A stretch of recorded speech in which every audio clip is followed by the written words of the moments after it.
There are moments that change the course of a life, quiet moments that teach us what words never could. If you believe in such moments, subscribe to the Tales Beyond Word for more motivation and healing, and stay with me for this story. He used to think that loneliness was something that happened to other people, the kind of thing you read about in books or see in the quiet glances of strangers.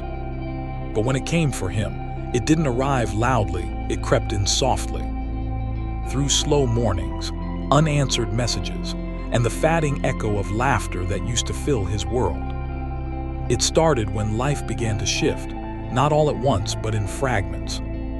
A breakup that ended not in anger, but in silence. Friends who promised to stay, but slowly stopped calling. Plans that once felt certain, dissolving into maybe later. It was as if everything familiar was quietly stepping away, leaving him in a room full of echoes. He told himself he was fine, that he just needed time, that people drift, it's part of life. But late at night, when the noise of the world faded, he felt it, that deep ache that sat somewhere behind the ribs, heavy and wordless. He tried to keep busy. Work, music, endless scrolling. He laughed at jokes he didn't find funny, showed up to gatherings that felt hollow. But no matter how much noise he surrounded himself with, the silence inside him grew louder. Until one night, it all caught up. He came home to the same small apartment, dishes unwashed, curtains drawn, phone silent. He dropped his bag, sat at the edge of his bed, and for the first time didn't try to distract himself. The quiet was unbearable, but somehow it felt honest. It was the first real thing he had felt in months. He sat there for hours, no music, no phone, no pretense. Just him and the sound of his own breathing. And in that stillness, something cracked open inside him, not in a way that broke him, but in a way that finally let the truth out. He was tired of being strong, tired of pretending, tired of being everyone's anchor when he was sinking himself. He didn't cry that night, not really. But tears found their way out anyway, quiet and unannounced. It wasn't sadness exactly.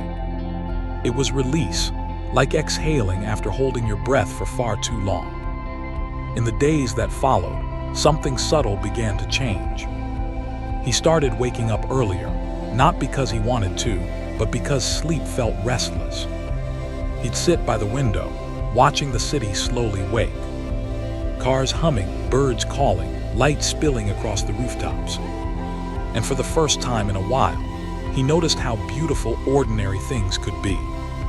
There was an old cafe a few blocks down, small, warm, always smelling faintly of cinnamon and rain. He began going there every morning, sitting by the window with a cup of coffee that was always too hot, a notebook open in front of him. The barista started to recognize him, a woman with kind eyes and a soft voice. "You always sit in the same spot," she said once, smiling. He smiled back. "It's the only one that feels honest." She tilted her head, curious, but didn't ask more. Maybe she understood that some silences aren't meant to be filled. He wrote there, sometimes for hours. Words he didn't know he still had in him. Thoughts about time, loss, the strange ache of growing. Some days he'd just stare out the window, watching raindrops race each other down the glass. And somehow, that too felt like healing. One evening, he found himself thinking about his father, a man who rarely spoke, but whose silences carried weight. He remembered being a boy, sitting beside him during thunderstorms. His father would just say, "Listen to it, even storms have rhythm." He hadn't thought about that in years. But now, as rain tapped against the window, he finally understood what his father meant. Maybe life's noise, the chaos, the losses, the loneliness wasn't meant to be feared. Maybe it had rhythm too. Maybe if you listened long enough, it taught you how to move again. He began walking more, leaving his phone behind, letting the world breathe without interruption. He walked until the noise of his thoughts softened, until he could hear the sound of his own footsteps. Steady, certain, alive. Sometimes he'd see couples laughing on park benches, or families sharing stories over coffee, and feel that familiar ache of distance. But instead of sinking into it, he'd smile quietly to himself. Not out of envy, but out of gratitude. Because he was learning that solitude wasn't emptiness, it was space. Space to grow, to heal, to rediscover who he was when the world wasn't watching. The loneliness that once suffocated him began to shift. It became lighter, not gone, but gentler. It started feeling less like isolation and more like transformation. He began to forgive himself for the friendships that faded, for the mistakes that haunted him, for the versions of himself he had to outgrow. He realized he had spent so much of his life seeking validation, chasing approval from people who never really saw him. And now, in this quiet chapter, he saw himself more clearly than ever before. There were still hard nights. Nights when memories came uninvited, her laughter echoing through his mind, the warmth of old friendships, the moments that once defined him. But now, instead of running from them, he let them visit. He'd whisper, "Thank you," and let them fade back into the past where they belonged. And every morning, when sunlight spilled through his window, he felt a little lighter. Not healed entirely, but whole enough to keep going. One afternoon, as he sat in that same cafe, the barista approached with a small paper cup and said, "You look different these days. Happier, maybe." He chuckled softly, "No, just quieter." She nodded, "Sometimes that's the same thing." And she was right. Quiet happiness is the kind that stays. It doesn't shout or announce itself. It just lives in the small moments, the ones we used to overlook. He began reconnecting, not with everyone, but with the few who mattered. The ones who saw him as he was, not as he used to be. Their conversations were slower, deeper. He no longer felt the need to fill silences with words. He had learned that silence could hold connection too. One of them asked him recently, "You've changed. What happened?" He smiled. "I stopped running from my own company." Somewhere along the way, he realized the loneliest chapter of his life had become his most sacred one. It had broken him open, only to rebuild him softer, wiser, more present. He began to understand something about time, that the universe sometimes pauses our story, not to punish us, but to prepare us. That when everything falls away, what remains is who we truly are. Now, when he walks past that old cafe or the park where he used to feel out of place, he doesn't see loneliness anymore. He sees beginnings. He sees proof that pain can become purpose, that silence can become strength. He knows now that life doesn't always give closure, it gives clarity.